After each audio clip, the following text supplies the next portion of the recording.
your host, Preston Anchetta, and joining me today is the one and the only Landon Chang. Thank you, Preston.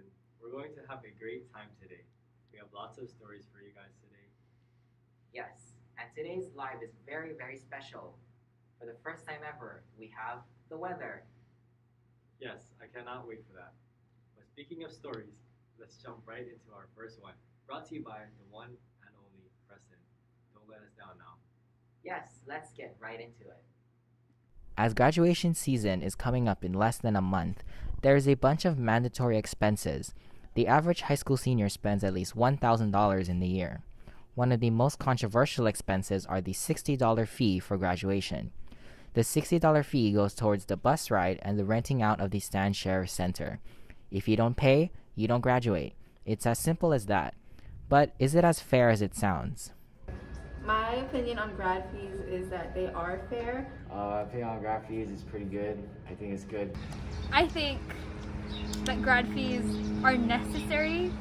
I support grad fees. I don't see why you shouldn't pay for them. I mean, you always have to pay for prom and banquet, so it just seems natural to pay for graduation. Because people who never went to senior law could get the refund and use the $60 for the grad fees and get the $8 back. The materials and resources that we need to set up for our graduation, but I think that maybe it's a little too expensive. I feel like as a student, we're always obligated to pay all of our fees for things such as prom and field trips, so it just makes sense for us to pay our grad fees as well.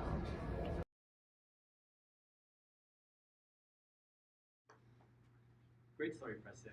Are you excited for graduation? Yeah, I'm so excited, but I'm not really excited to leave school. I won't be able to see you underclassmen anymore. Jumping back to the excitement part, that leads us to our next story on caps and gowns, brought to you by Lanongjation. Let's get right into it.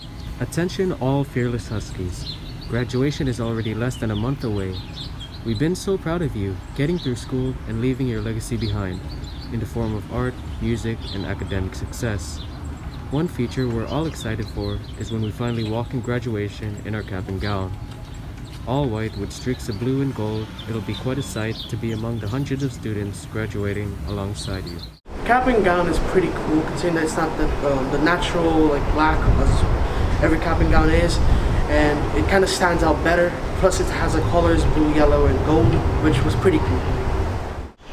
Well, for me, it's good because I get to walk down the stage during ceremony and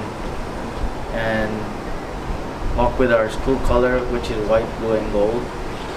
And also it fits, and I will be representing our school.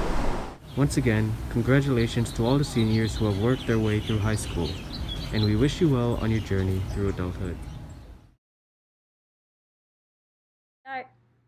Great story, Lanongjation. I can't wait to wear my cap and gown next year when I'm a senior. Yes, I can't wait for you to be a senior. I have my cap and gown in my closet just waiting for the big day on May 18th. But anyway, don't leave just yet. We have tons more stories to go through right after this commercial break. Thanks for watching WHS News. We'll be right back.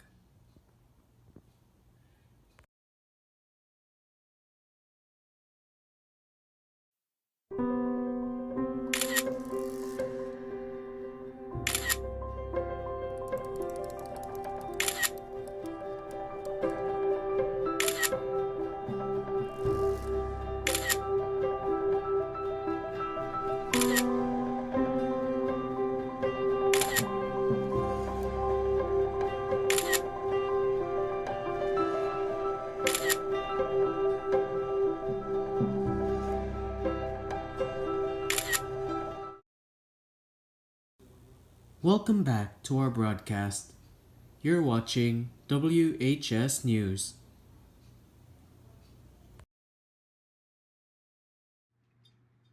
Welcome back, everyone.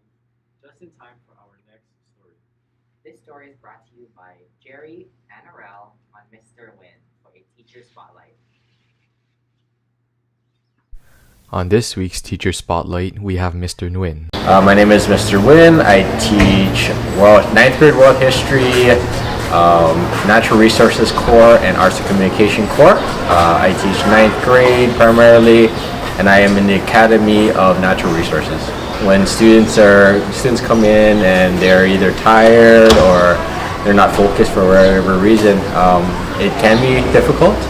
And for me as a teacher, I try to figure out what I can do to motivate them or get them to do their work. And then I try to incorporate activities and I teach history, so I bring a lot of context that come from their language or their culture, and so that they're interested in it. So for example, in World War II, instead of just talking about Pearl Harbor and Japan, we talk about the death march in the Philippines, the Bataan Death March. So that gives my Filipino students something to connect to. When we do global warming, I'll bring topics about Marshall Islands and different Pacific Islanders that get affected by global warming, so they have a connection to that topic. That's it for today's Teacher Spotlight. Now back to Landon and Preston.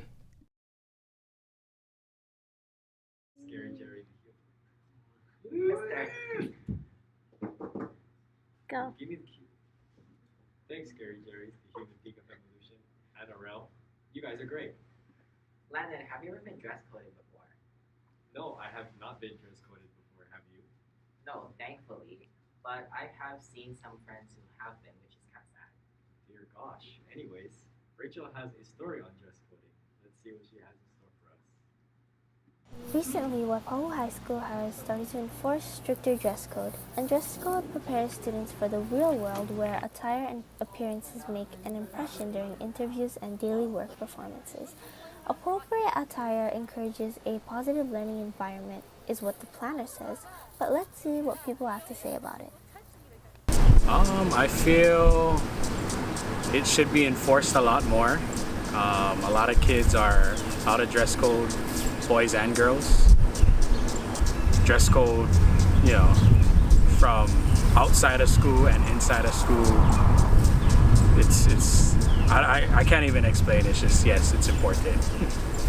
I don't care about dress code. I just think it's unnecessary because why, no one's gonna really focus on what you're wearing when we have to focus on school. I mean, if you're really focused on what we're wearing, then isn't that a you problem? I think that dress code is unnecessary, and I think that anyone should be comfortable in what they want to wear. Because we do live on an island with super hot conditions, and a lot of the times it's uncomfortable for the girls especially to sit in a classroom where they're sweating with jackets on. Thank you for listening. Back to our lovely anchors. That was an amazing story, Rachel. Now I know how important it is to be in dress code. Yes, I agree. We're not done yet, folks. We still have many more stories to go after this short commercial break. Stay tuned. Thanks for watching WHS News. We'll be right back.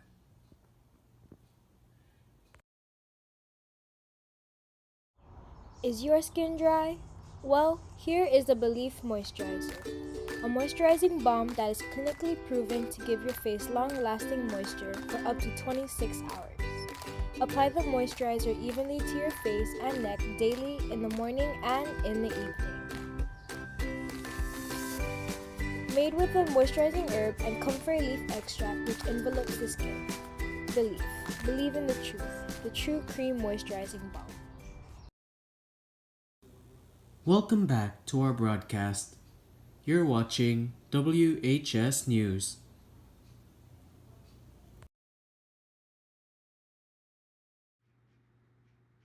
Alright folks, let's jump right into our next story.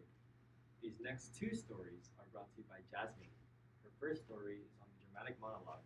Let's see what she has for us. My favorite part of the dramatic monologue was hearing everybody's stories, and it really affected me emotionally because I didn't know everyone went through the same stuff or different but more hardships. During the dramatic monologue, I felt that it was a life-changing experience actually, because it does take a lot of courage to just speak about something that you're struggling with, or just something about yourself in front of people who you barely know. So it really does, it changes you. When I was like working on it more, I liked it. My favorite part of the dramatic monologue was definitely like hearing stories from other people, you know, stories that I never thought that people experienced. So I really liked hearing their stories, and it made me feel like deeply connected to them. Being on stage is like, it's like everyone expects the same thing from you. So like for me, I'm always the funny guy, so they expect something funny.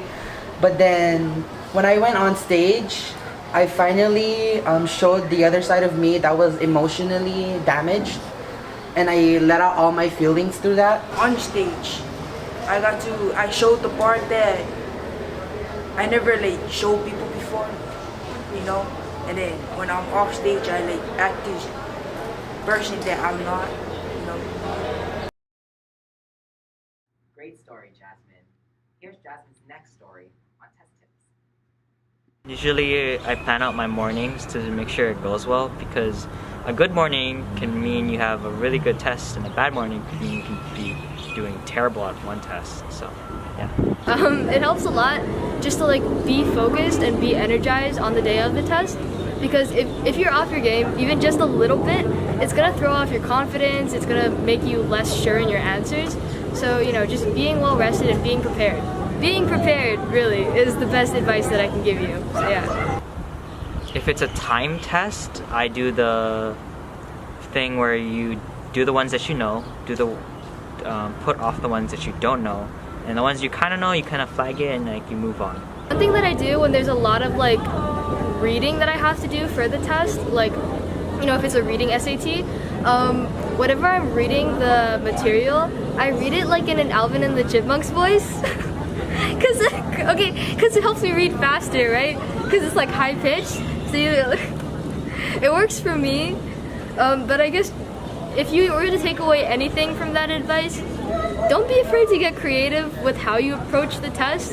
Think out of the box, and to remind yourself that you have everything you need to succeed on this test. Even if it doesn't appear that way at first, you will be able to think your way out of this situation. So don't panic and read like Alvin and the Chipmunks. Thank you, Jasmine. We'll be right back after this break with the weather. Thanks for watching WHS News. We'll be right back.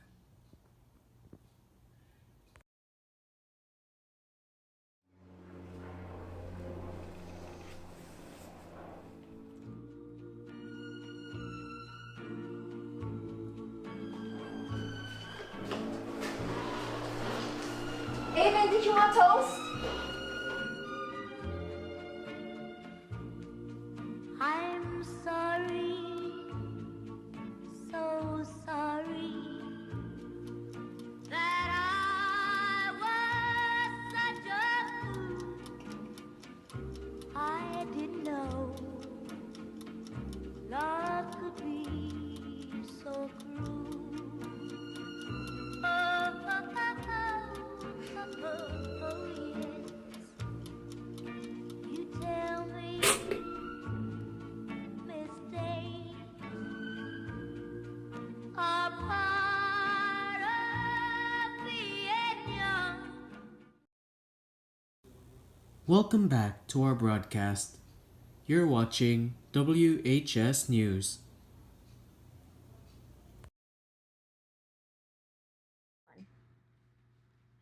Good afternoon, Marauders. I'm the amazing Manang Sonia Hegarty, and welcome to WHS News' first ever weather segment.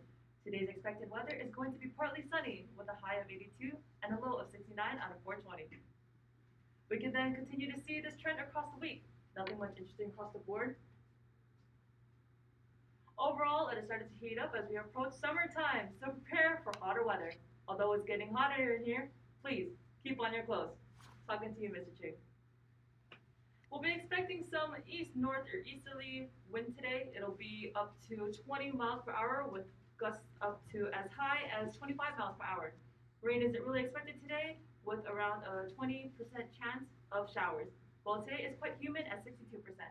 Also, if you're quite curious, or if you're participating in Ramadan, today's sunrise was at 6:08 a.m. and sunset will be around 6:53 tonight at 6:53 p.m. And make sure to cover up or find shade today because right now the UV index will be extremely high at 11.3 and it could cause serious sunburn in just a few minutes under the sun. So please be careful, everyone. Thank you very much for tuning in to WHS News Weather. And shout out to the amazing, awesome Manon Jason for making the graphics. We'll be right back after a short commercial break. Thanks for watching WHS News. We'll be right back.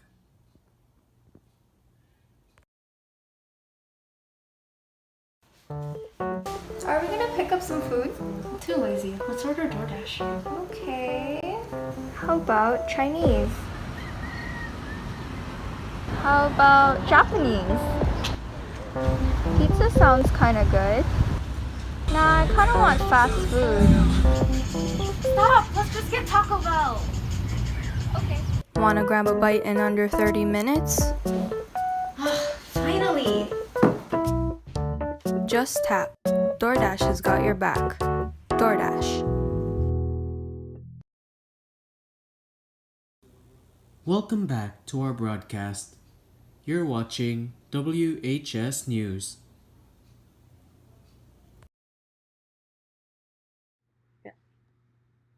Thank you for the weather, Sonia. All right, folks. Our last story for today is none other than our Teacher Spotlight, brought to you by May Pele, Makamai, and Talalia.